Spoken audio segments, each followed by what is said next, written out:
Hola, buenos días o buenas tardes, según estén viendo este video.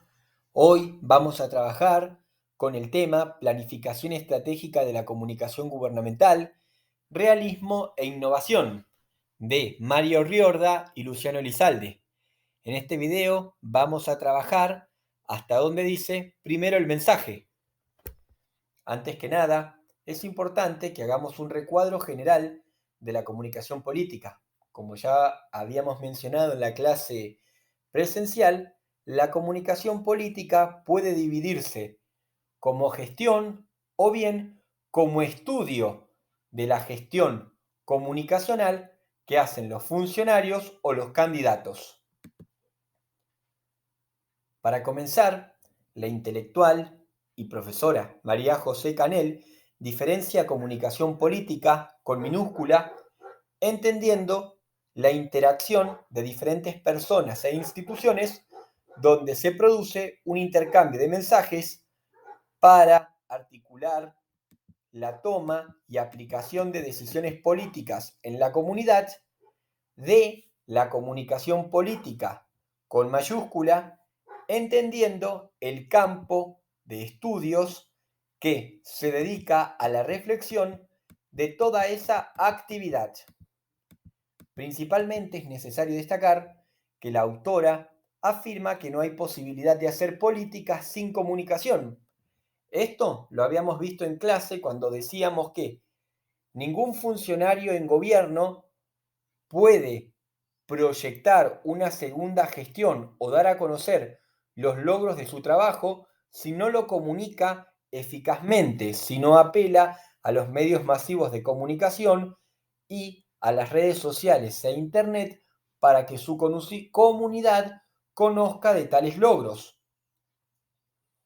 El acelerado crecimiento de los medios de comunicación a finales del siglo pasado dieron la posibilidad de constituirse rápidamente como agentes políticos. Es decir, estamos hablando de la concentración de medios de comunicación más Internet les dio un poder como agentes que antes no tenían. De modo que es importante que las gestiones puedan adquirir lugares desde donde puedan adquirir un protagonismo clave en el ámbito social. Por otro lado, hay autores como Alain Touraine, sociólogo, que aseguran lo siguiente: la inflación de la comunicación política es una pérdida de representatividad de los actores políticos y una ineptitud del poder para integrar el conjunto de las experiencias sociales. El autor se refiere a que, si la comunicación está vacía, si no se acompaña de hechos, si no hace mención a gestiones verdaderas y eficientes, es solo una cáscara vacía.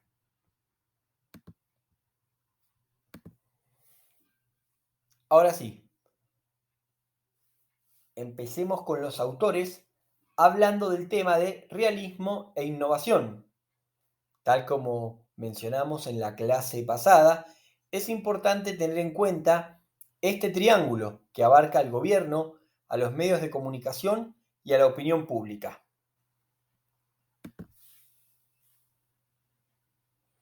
¿Por qué hablamos de la comunicación pública como un nombre diferenciador en el texto?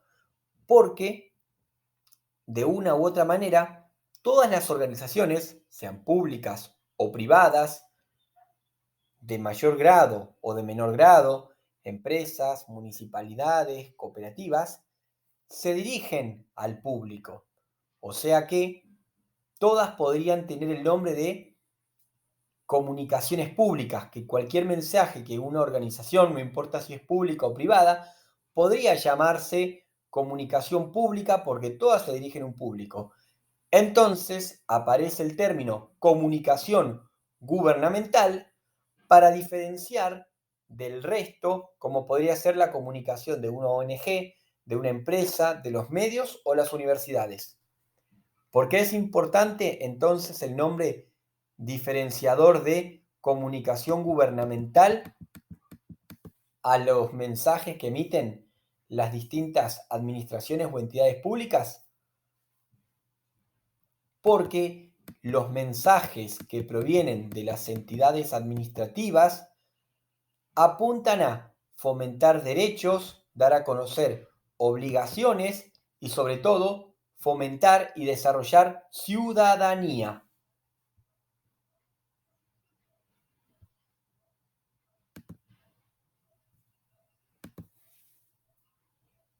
Por otro lado, es importante que hablemos de ciertos elementos diferenciadores que tiene la comunicación en el sector público y que llamaremos comunicación de gobierno. Yo voy a subrayar algunos, pero todos los que van a encontrar en el texto son igualmente importantes y es necesario que ustedes los tengan en cuenta. Un elemento diferenciador es la cuestión de la vaguedad y pluralidad de objetivos en la comunicación en el sector público. ¿Qué quiere decir esto? Que en razón de la diversidad de públicos a los que apunta un gobierno, es decir, las diferencias y características poblacionales que pueden tener las distintas regiones, provincias o municipios, no pueda darse una comunicación 100% efectiva porque la población no es homogénea. Sin embargo, hay que mantener ciertas temáticas que puedan ser comprendidas por todos y cuya prevención pueda ser conocida por la mayoría. Otra característica son las restricciones para la autonomía y la flexibilidad y una relativa vulnerabilidad por su exposición externa. ¿Qué significa esto? Significa que las estructuras administrativas estatales son verticales y a la vez sus acciones son expuestas o conocidas por la opinión pública. Otra característica que van a mencionar los autores es que la comunicación en el sector público se caracteriza por los quiebres en la planificación, por planes disruptivos de los líderes, así como también por variaciones de la personalidad de los propios líderes. Esto significa que cada gestión trae líderes diferentes, con modos de trabajar y comunicación específicos y por lo tanto en el pasaje de una a otra administración es muy probable que no haya una continuidad en la manera de comunicarse con el público, en este caso con la ciudadanía. Entonces, cada gestión tiene una política de comunicación diferente y eso da lugar a que haya saltos cualitativos entre la forma de transmitir un mensaje entre la una y la otra. Gran necesidad de apoyarse en los sectores representados o que apoyan políticas de un gobierno. Esto significa que en una democracia moderna hay estratos sociales que apoyan o están en contra de las medidas de un gobierno. Por lo tanto, las administraciones tienen que basar su acción comunicacional en el sector que les da legitimidad. Otra característica es la gran necesidad de acciones que repercutan en el campo de lo simbólico. Esto quiere decir que la comunicación y la política no se basan únicamente en la razón, sino que la dimensión emotiva es fundamental y por eso se requiere de signos que apelen a las emociones de la ciudadanía. Por eso siempre hay símbolos de tipo banderas, próceres. ¿Por qué? Porque le dan identidad a la institución que emite el mensaje y por otro lado favorece el sentimiento de comunidad al conjunto de ciudadanos al que se dirige.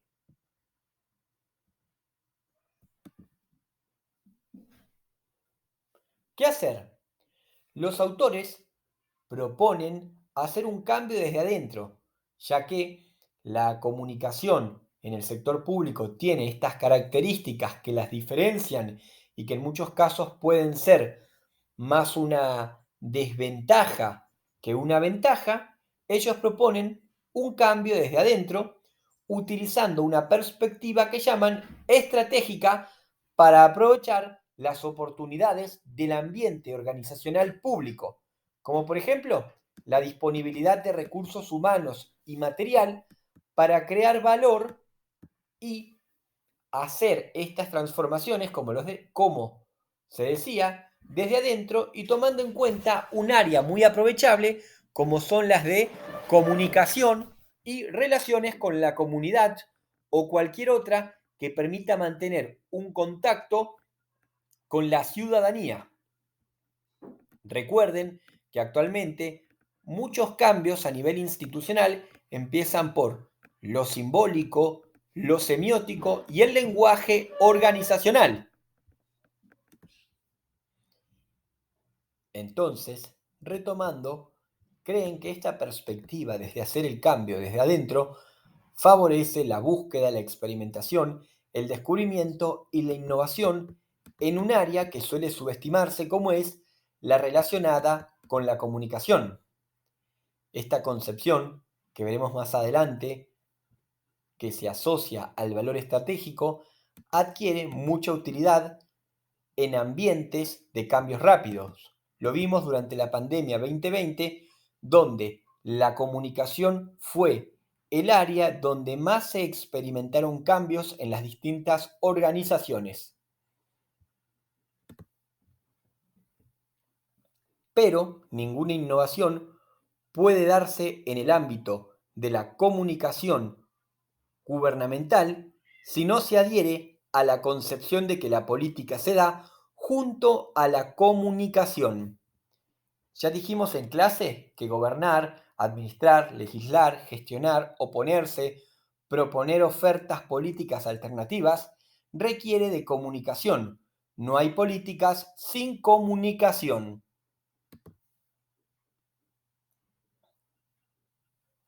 Ahora bien, ustedes van a encontrar un subcapítulo dentro de este texto que habla del proceso de planificación en el marco de un entorno caótico. Actualmente, muchos directivos o personal con capacidad decisoria y operatoria se niegan a planificar la comunicación o siquiera de aumentar la importancia del área de comunicación porque tienen el prejuicio de que la realidad supera cualquier tipo de intervención en el ámbito de la comunicación. Y esto les sirve de excusa para quedarse en su zona de confort. Y entonces, ¿cómo hacemos ese cambio? Los autores nos dicen que hay que pasar entonces a un estado cognitivo, a un cambio mental de entender las decisiones en el ámbito de lo comunicacional como un proceso estratégico. Pensar en una estrategia es tratar de saber con cierta seguridad qué fines se persiguen realmente, qué medios se usarán para alcanzarlos y qué efectos se quiere o no se quiere o se está dispuesto o no a generar de acuerdo con el fin elegido. Pero es importante tener en cuenta que no se está solo y que las decisiones pueden tener consecuencias positivas o negativas de acuerdo a lo acertado de la comunicación. Por eso es estratégico, porque no solo se mira el fin, sino los objetivos, como también los medios y los públicos que serán destinatarios del conjunto de mensajes que forman una campaña.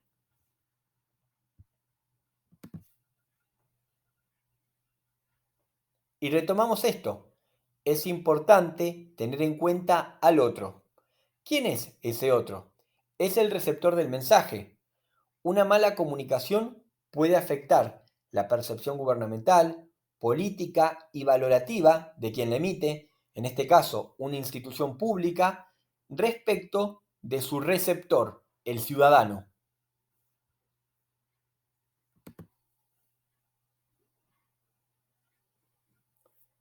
¿Cuáles son las dimensiones de abstracción de la estrategia? Las dimensiones de abstracción de la estrategia son ciertos niveles que tenemos que tener en cuenta. ¿Para qué?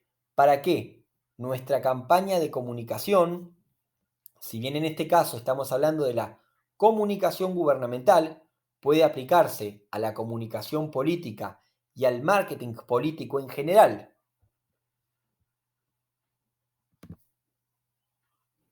El primero se llama nivel estratégico. Es aquel donde se definen los intereses, por ejemplo, dar a conocer la buena gestión ambiental, la adquisición de equipamiento médico, la promulgación de normas, la digitalización del municipio, etcétera, de los participantes. En este caso, el participante ha de ser la entidad, el funcionario o el candidato que intenta dar a conocer un mensaje.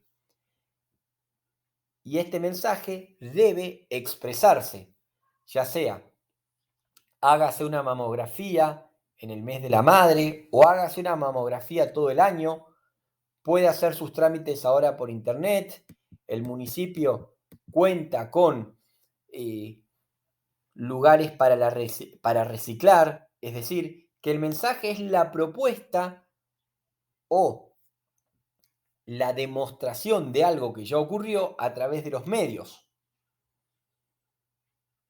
¿Y cuál es lo que debe tenerse en cuenta también? Que este mensaje no se hace porque sí, se hace para influir en un cambio en los demás. ¿Qué cambio? Un cambio de comportamiento, un cambio en la valoración, es decir, un cambio en la manera que se percibe una gestión, un funcionario, un candidato, una acción.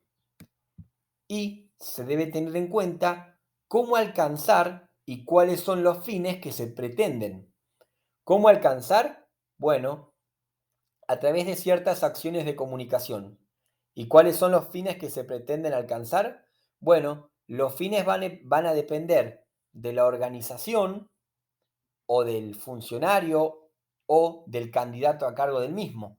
Y pueden ser descomprimir la atención en un mismo edificio, mejorar la percepción que se tiene acerca de una oficina, descomprimir, por ejemplo, la atención al público en una determinada zona, eh, generar un buen clima de trabajo, disminuir las percepciones negativas hacia ciertos colectivos, etc.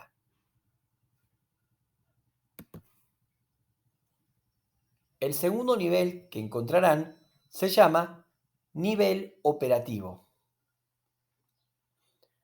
Significa lo siguiente, que se organiza la planificación del diseño y de la exhibición o comunicación del mensaje.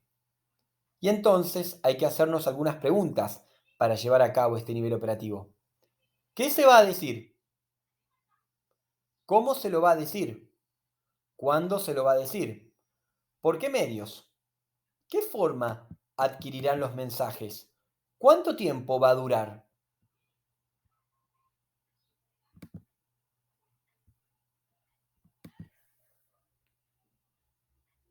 El nivel táctico.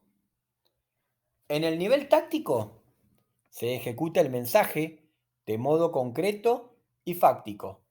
Es decir, que ya dejó de ser una planificación o una teorización a nivel cerrado, es decir, en una oficina o en un grupo. La propuesta comunicacional está circulando o bien en el sistema de medios a través de la radio, la televisión local, o bien por medio de Internet y las redes sociales, o si no, ya se encuentra habilitada la página del municipio o entidad, o quizá estén también en la vía pública las campañas, los carteles o la señalética que busca cambiar un comportamiento.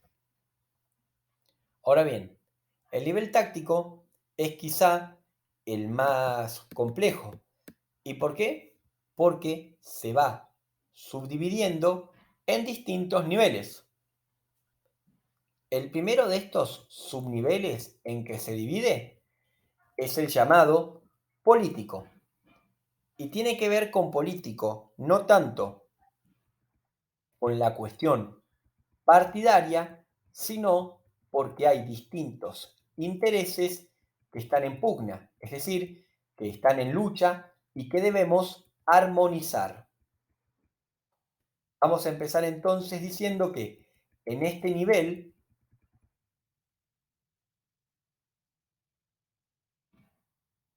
la efectividad de los mensajes van a tener que tener en cuenta lo siguiente. Uno, ¿cuáles son los intereses, las metas, las opciones y las posiciones más estables? ¿Qué significa esto? Hablar claramente sobre la temática o problemas que han dado origen a una campaña de comunicación política o gubernamental. Además, se debe tener en cuenta cuál fue la discusión que le dio origen y se deberá ser muy claro con el mensaje y con la oportunidad. Ya tenemos la campaña hecha. Ahora bien, ¿cuándo es oportuno que circule? ¿O es oportuno que circule en este momento? ¿No será mejor la semana que viene o la próxima? Luego tenemos el subnivel estratégico. Significa que hay que conocer las relaciones y los vínculos que existen entre los diferentes contextos de acción. O sea que el mismo mensaje puede emitirse en distintos contextos. ¿Qué quiere decir? Que si yo quiero prevenir una conducta disvaliosa por parte de los ciudadanos o dar a conocer la adquisición de un nuevo equipo de salud, tiene que ser un mensaje que pueda ser aprovechado por distintas entidades de la misma institución. Nivel operativo. Los diferentes departamentos o funciones de la misma organización tienen que vincularse para llegar a un objetivo, la efectividad del o los mensajes y detectar cuáles son los problemas que surgen entre las diferentes funciones y de qué manera se pueden solucionar para llegar al objetivo.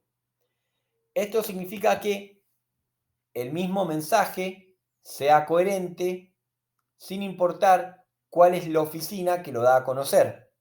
Hay que coordinar temas, mensajes por tema, responsables, actividades, mensajes por actividad, piezas comunicacionales en todas las modalidades mediáticas, tiempos o fechas de realización. Por otro lado, tenemos el llamado nivel táctico. La dirección del equipo o los equipos debe considerar las habilidades y capacidades de sus recursos humanos. Esto significa conocer lo que es capaz de hacer porque tiene la experiencia, el expertise o el conocimiento técnico de su equipo. ¿Para qué? Para realizar las diferentes partes que incluye una campaña, ya sea para alcanzar lo que se ha definido como metas para llegar al objetivo. Quizá sea disminuir accidentes de trabajo, generar un buen clima laboral, no discriminar, atender de forma empática. Y el resultado de la solución de este nivel es la selección de un equipo de tareas que tenga los conocimientos para poder realizarlo de forma efectiva. La voluntad no basta, hace falta tener en cuenta los instrumentos tecnológicos y también los instrumentos intelectuales para llevarlo a cabo.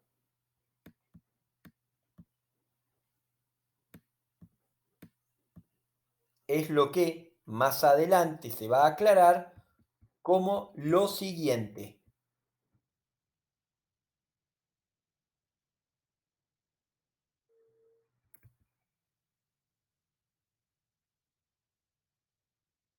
el nivel técnico, que implica las tecnologías físicas, computadoras, internet y cámara, para realizar las tácticas y las acciones de conexión operativa, es decir, los conocimientos intelectuales que estábamos mencionando antes. Y por último, se agrega el llamado nivel administrativo, que es el más importante. ¿Y por qué es el más importante? Porque bien puede ser que tengamos las computadoras, bien puede ser que tengamos las personas que sepan cómo llevar adelante una campaña de comunicación, pero si no contamos con los recursos financieros, de nada nos servirá. Así que bueno, acá terminamos con esta primera parte de Riorda y Elizalde y en clase vamos a desarrollar la segunda parte de Riorda y Elizalde, como les estaba mencionando, y vamos a empezar a trabajar con el análisis y, por qué no, producir nuestra propia campaña de comunicación política y gubernamental.